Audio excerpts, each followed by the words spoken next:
هذه من التسجيلات التي هي في أرشيف المشروع.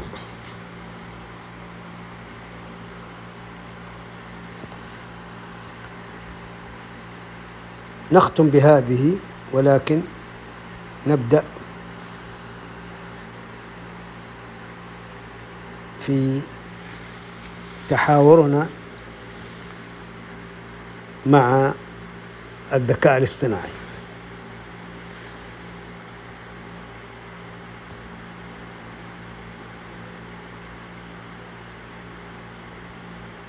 لنا صولات وجولات مع الذكاء الاصطناعي، ولكن نستعرض جولة من الجولات. فهذه الجولة اليوم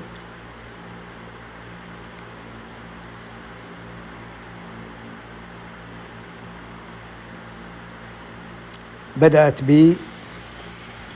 بدراسة QI، هاشتاج دراسة QI أو هاشتاج QIS قرآن انترو ستدي. طبعا هنا مكتوب بالعربي، نستطيع أن نقرأها. بسم الله الرحمن الرحيم، هذه آية من سورة الفاتحة، ولكن اللي هي بسم الله الرحمن، ولكن بسبب شهرتها وأيضا سهولة حفظها وتذكرها، فلو تم تشريحها وتفكيكها إلى كلمات، ثم كل كلمة إلى حروف، ثم تصنيف وتفريق حروف هذه الآية وهي بسم الله الرحمن الرحيم تحت 4 مجموعات كالتالي: مجموعة 0، حرفين هما سي زد، ممكن تنطق كز. مجموعة تانية حرفين هما سي وتي كت. النطق مهم جدا لأنه تنادي كز، هذه مجموعة يعني بالصوت. كت مجموعة تاني، وهكذا رابعة كف. أما 5 فسي إكس تنطق كش، الإكس تنطق شا. بغض النظر عن حرفي المجموعة، هناك رقم تسلسلي لكل حرف.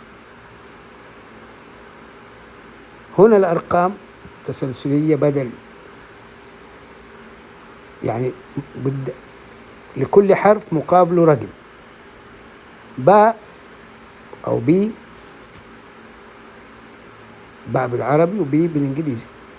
رقم التسلسل هو زد، وهكذا سين يقابله سين بالعربي اللي هي ساء، يقابله اس، وهكذا تي. طبعا حنستمر في الحروف. هنا وقفنا على حرف أو حروف بسم الله الرحمن الرحيم فقط. كم حرف؟ طبعا الحروف غير المتكررة في بسم الله الرحمن الرحيم هي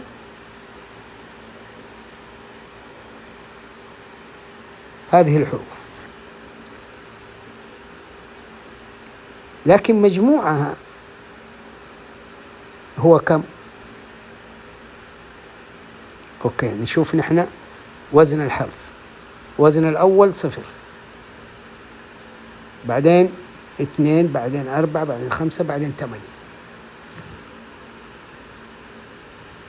هذه لها مجموع، نجمع 2 4 5 8. بعدين عندنا 20، هنا صار 39. بعدين عندنا 22، يعني بس العشرينات عندنا إلى 80.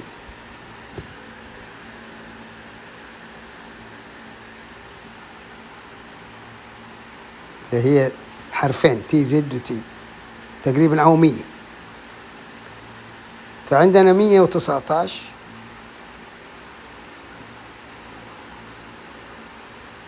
طبعا إلى 28 تي إي.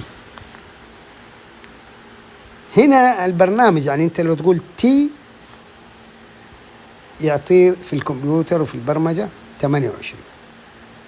لو قلت له اجمع لي هم يجمع لكم، بس البرنامج ما يعرف أرقام معينة ما يحسبها. مثلا آخر رقم 88 هي 25 رقم بين الآحاد والمئات. طبعا أنت مش لازم. فمثلا الحروف لو كانت 28 معناته في حرف في 200. هنا في تشابه مع وزن الحروف في يسموه الجمل، نحن هنا مختلف. هناك في آلاف، عندنا نحن لا، في عشرات وفي آحاد وفي مئات فقط للحروف 28 سواء بالعربي أو بالإنجليزي. بالإنجليزي 26 حرف. فهذا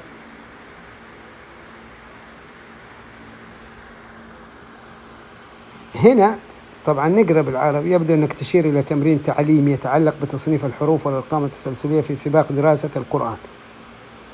هو الآن قال القرآن كله، نحن قلنا انترو يعني الفاتحة فقط، يعني ما حنتعدى الفاتحة. إذا كنت تبحث عن موارد لدراسة القرآن هناك العديد كده كده كده. قلنا له نعم ولكن.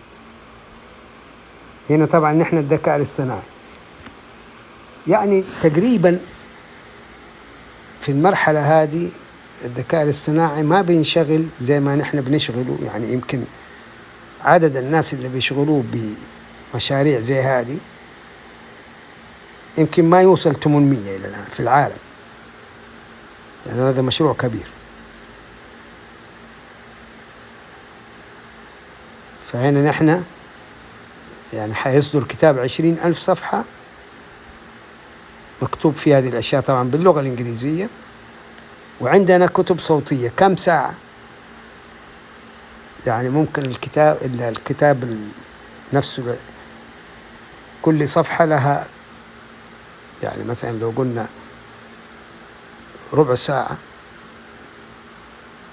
للصفحة، فكل 4 صفحات يعني عندنا 5,000 ساعة.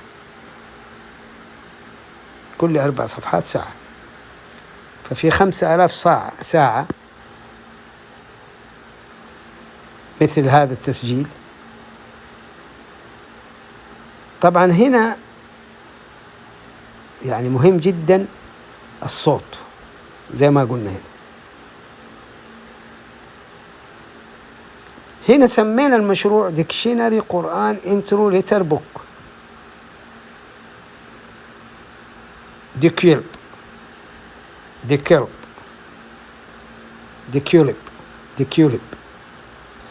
الكيو قرآن.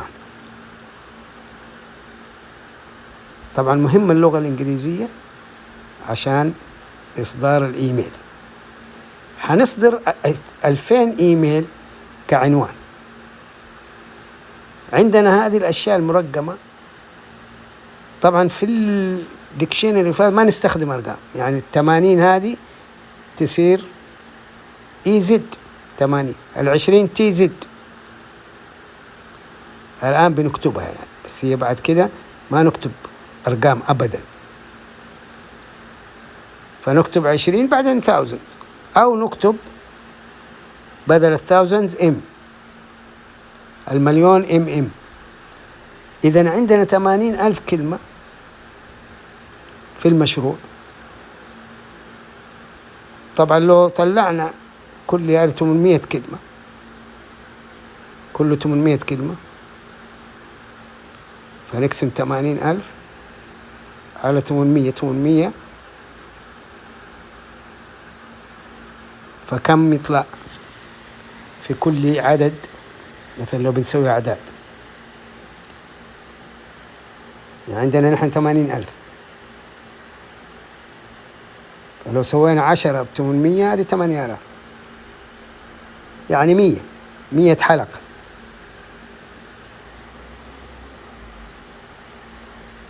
هل ممكن نحن كل أسبوع نطلع 800 كلمة؟ فيصير 100 أسبوع. 100 أسبوع يعني كم؟ يعني 2.5 سنين تقريبا. كل أسبوع 40، كل سنة 40 أسبوع، يكون انتهى المشروع. طبعا المشروع فيه سباق، يعني عندنا 2000 إيميل، أي إيميل يأخذ الصدارة. مثلا لو سوينا المسابقة كل 3 أشهر فأي إيميل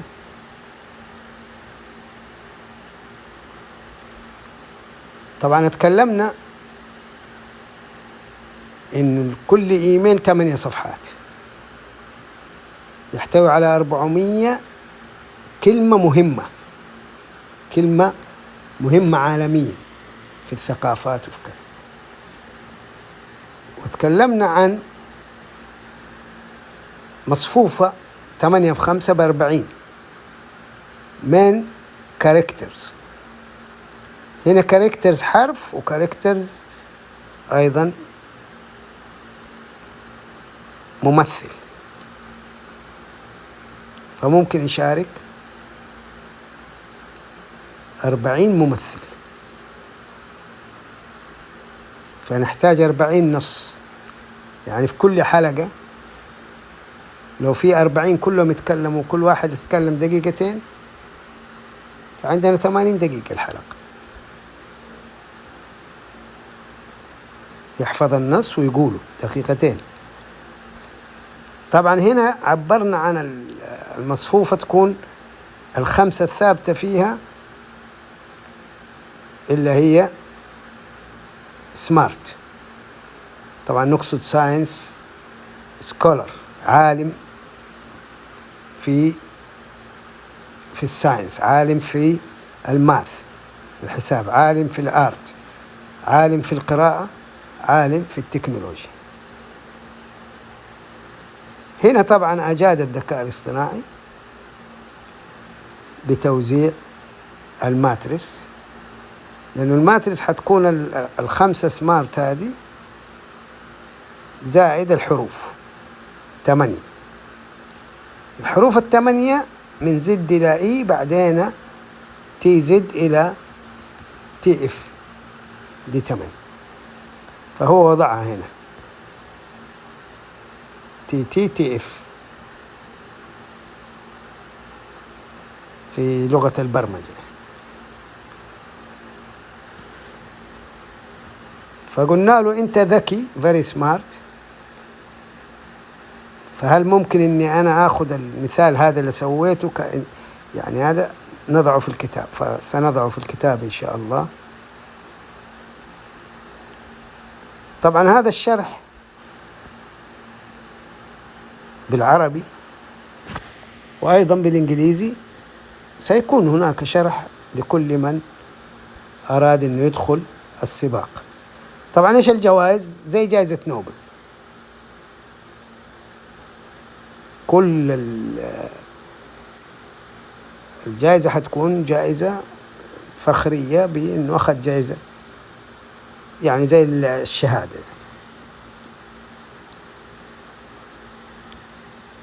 أما التكريم وهذا فكثير حيكرم لأنه أخذ الشهادة، يعني حيكونوا في مدعوين ناس واحتفال وكذا، وكثير يكرموا هؤلاء الأشخاص. فعندنا ناس حيكرموا في الساينس وناس في الآرت، ما يتكرم في كل حاجة لأنه له حرفين بس، يعني الشهادة فيها حرفين. عالم هذا العام في الساينس، في الماث، في الآرت. طبعا يمكن تكون إن شاء الله سنويا،